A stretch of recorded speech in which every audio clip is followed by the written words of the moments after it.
Your doubt may not be asking for clarity. It may be asking for relief.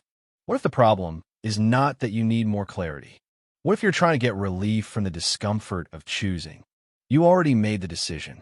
You bought the app, declined the invite, sent the message, said no, picked the time, or closed the conversation. Then the doubt shows up, not with new information, with a feeling. So you check again. You reread. You reopen. You compare one more option. You look for one more reason to prove you did not mess up. And that is where the loop begins. Because if you replay conversations, reread messages, or mentally revisit choices after they're already made, the issue is not always the decision. Sometimes the issue is that your mind keeps putting you back on trial. In this video, you'll learn how to catch the reopen moment, check whether anything actually changed, and stop retrying a decision just to feel okay for a few minutes. Because if you do not catch this pattern, every choice starts to feel temporary. The first thing to catch is the reopen moment. That is the moment your mind takes a finished choice and turns it into an unfinished problem. She already made the decision. She compared the planner apps, checked the features, looked at the price, tested the free version, and chose the one that seemed to fit her life. That should have been enough.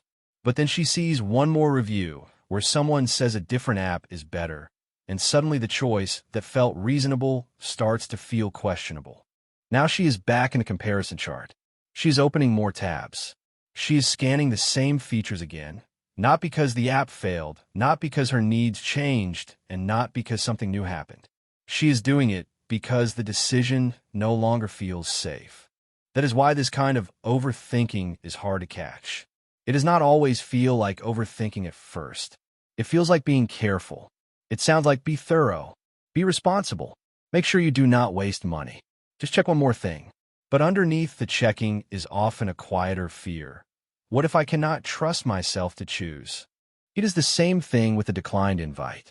He said no because his week was full and his body needed rest. The decision made sense when he made it. But later, he sees a post that says, success comes from showing up, and suddenly rest starts to feel like failure. He reopens the invite, not because his schedule changed, not because he has more energy, and not because new information came in. He reopens it because guilt changed the story. That is the reopen moment. The facts stayed the same, but the feeling got louder. There is a small drop in energy, almost like the decision now has to be defended again. This is where the episode turns, because sometimes you are not looking for better information. You're looking for relief.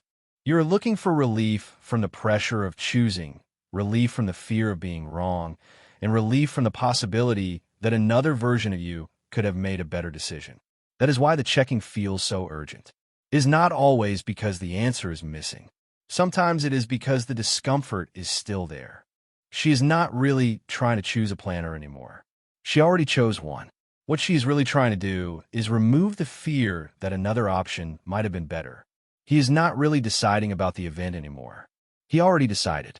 What he is really trying to do is remove the guilt of having a limit. That distinction matters. If you do not see it, your mind will keep pretending the next check is about clarity when it is really about comfort. It will make rechecking look wise. It will make reopening look responsible. It will make another round of comparison feel productive, even when the decision has already been made.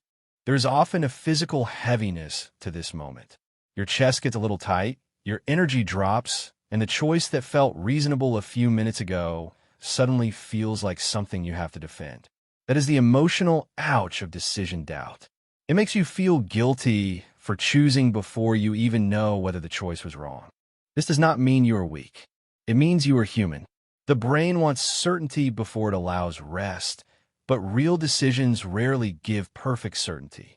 Most of the time, they give you enough information to take the next step, and then you have to let the step work. Now you need a stopping rule, because the mind will always ask for another hearing. It will say, just check one more thing. Just compare one more option.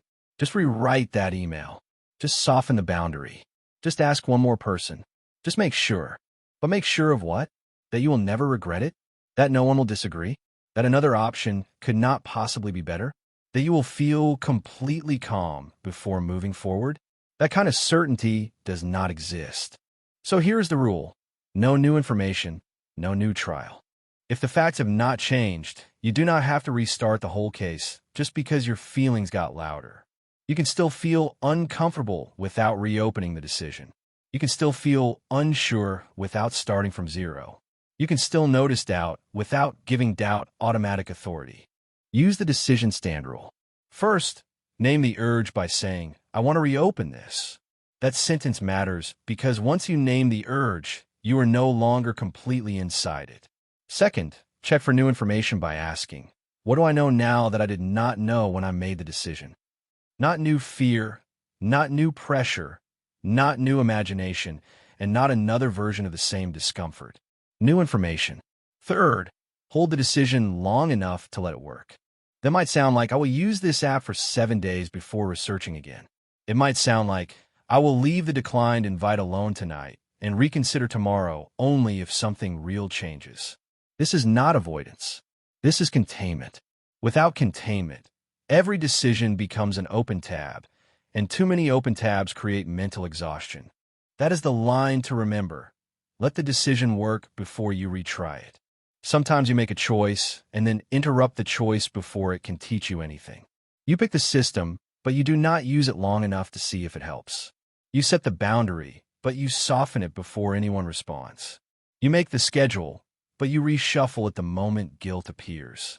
You choose the next step, then spend the evening questioning whether another step would have been better. That is not always discernment. Sometimes it is self-interruption, and self-interruption makes every decision feel unstable. The goal is not to never change your mind. That is not self-trust, that is rigidity. The goal is to stop changing your mind just to escape the discomfort of having made a choice.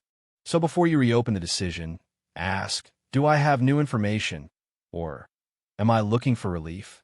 That one question can save you from hours of mental replay because it brings you back to the difference between real evidence and emotional noise. And if you know this pattern, where one decision turns into an hour of checking, replaying, and trying to feel okay again, I made something to help you interrupt it earlier.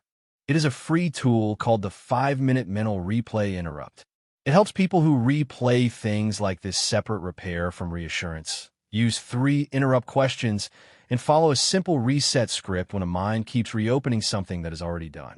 The link is in the description. It takes about 30 seconds to grab it, and it is completely free. Before you reopen the decision, ask, is there new information, or am I just uncomfortable? If there is new information, respond to it. If the app does not work, adjust. If the schedule changes, reconsider. If the email needs correction, correct it. If the boundary needs repair, repair it. But if the only thing that changed is the discomfort after the decision, close the case. No new information, no new trial. Let the decision stand.